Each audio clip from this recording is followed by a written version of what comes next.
ដុំងទឹកភ្នែកស្រែកសួរលោកីសួរថាតើមកពីអ្វីបានជាស្រី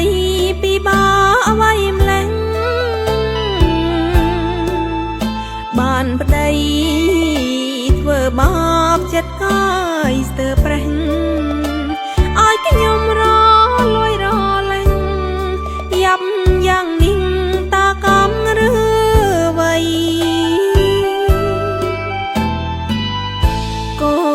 កូននៅតូចប្តីលួចមានស្រី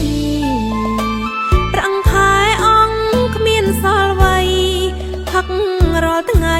មិនដែលចោលផ្ទាំង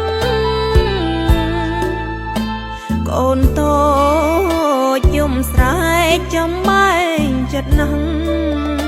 ធ្វើមិនដាញ់បានផុតកំក្រាំងឲ្យស្រឡះ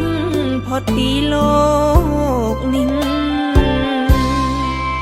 ខ្ញុំអើ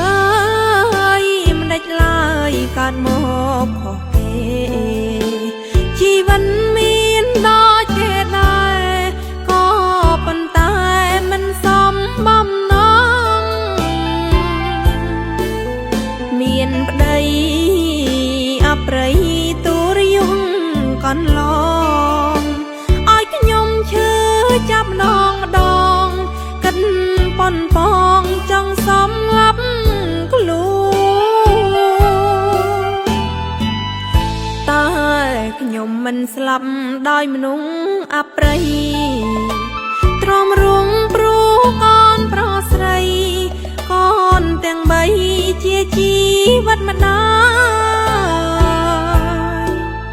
ទៅចុះប្តីអើយខ្ញុំមិនសោកស្ដាយទ្រាំរួងឈ្មោះជាមេម៉ាយស៊ូហត់កាយតែសប្បាយចិត្ត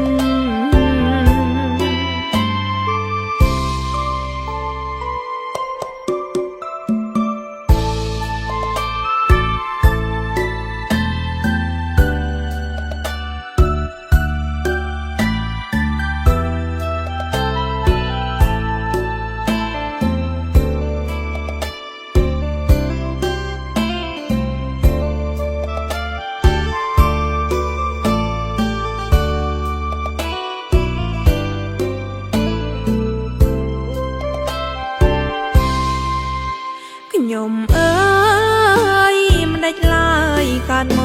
កខុសគេជីវិតមានដល់គេដែរក៏ប៉ុន្តែមិនសមបំណងមានប្តីអប្រិយទូរយងកន្លងឲ្យខ្ញុំឈឺចាប់ម្ដងកិនប៉ុនបងចង់សំឡាប់ខ្លួន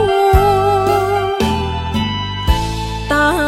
ខ្ញុំមិនស្លាប់ដោយមនុស្សអប្រិយទ្រាំរួងព្រោះកូនប្រុសស្រីកូនទាំងបីជាជីវិតម្ដាយទៅចុះប្តីអើយខ្ញុំមិនសោកស្ដាយទ្រាំរួងឈ្មោះជាមេម៉ាយស៊ូ